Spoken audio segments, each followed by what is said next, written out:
Can you do a cash out refi on a business?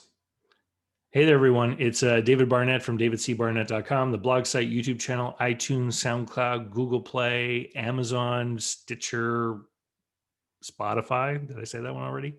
Podcast where I talk about buying, selling, financing, and managing small and medium sized businesses.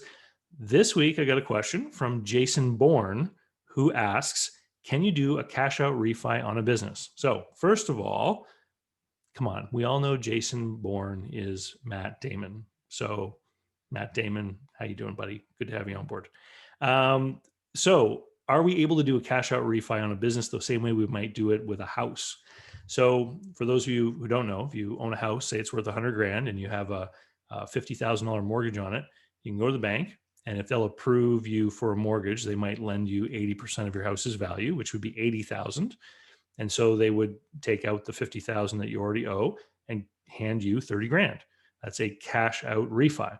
And so Jason wants to know, can I do this with a business? And the answer is not really, but sort of. And here's what I mean. A business is not a single tangible thing that we can say a business has a certain value, but that value changes as the performance changes, and it doesn't really serve as collateral the same way that a bank can take your house as collateral. And so it's not the same thing. However, within a business, there are these tangible assets which could potentially serve as something that could be cashed out in a refinancing or a rejuggling of assets. So let me give you an example. Number one, if a business owned a building, you might be able to do a cash out refi on the building. However, taking the money out of the business might prove to be a problem. And here's why. Bankers tend to prefer that if they give you money in any way, shape, or form in the business, that it's going to be used to improve the business somehow. Because bankers know that there's no better guarantee of being repaid on their loan than a business that is performing better in some way. So they do a cash out refi in a building, and the money is used to renovate the building or to make the business more attractive or to spruce up and rehabilitate your restaurant facade and your decor, etc., because that will lead to more sales. That's the kind of thing they'd like to see the money go to rather than you just taking it out and putting it in your pocket. So, what about other things? Well, if you had a business, for example, and you owned a truck, you could do something called a sale leaseback, where you find a leasing company who will buy the truck from you and then immediately in turn lease it back to you. Now you have a payment on the truck. The money that you receive from selling it to the leasing company, that's cash. It's now in your business. Once the deal is done, you could potentially take that cash and remove it from the business, for example.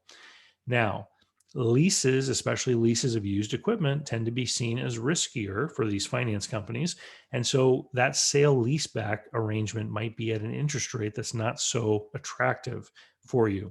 Another way to go after this might be to go and buy a brand new truck.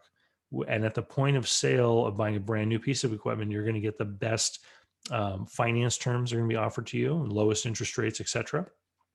And so then you buy a new truck, you start paying a payment on that one, and you sell your old truck privately and you get a check. Well, that check that you receive from that buyer, whoever they are, that's now cash in your business. You could potentially take that out of the business. And so we have to look at what are the assets, what can we do when people want to take cash out of a business. Another angle that they often take is to look at the flows of cash. Now, before I tell you that, I want you to just hit like, because it really does help the YouTube algorithm. Hit the like button, thumbs up. Yeah. So the other thing that people will sometimes do is they'll change the flows of cash by altering the terms of either how they pay their bills or how they get paid from their customers. So for example, if your suppliers want to be paid immediately when you receive goods from them, you could change and ask for a charge account, for example, where you get 30 days to pay. Well, now you have a 30-day period where you would normally have been sending them money, which you are not sending them money. At the end of the 30-day period, you have to start paying the bills that they gave you 30 days prior. So for 1 month, the money that would normally be flowing out to those guys is accumulating in your account. That money, if you have no purpose for it in your business, you could potentially take it out of the business.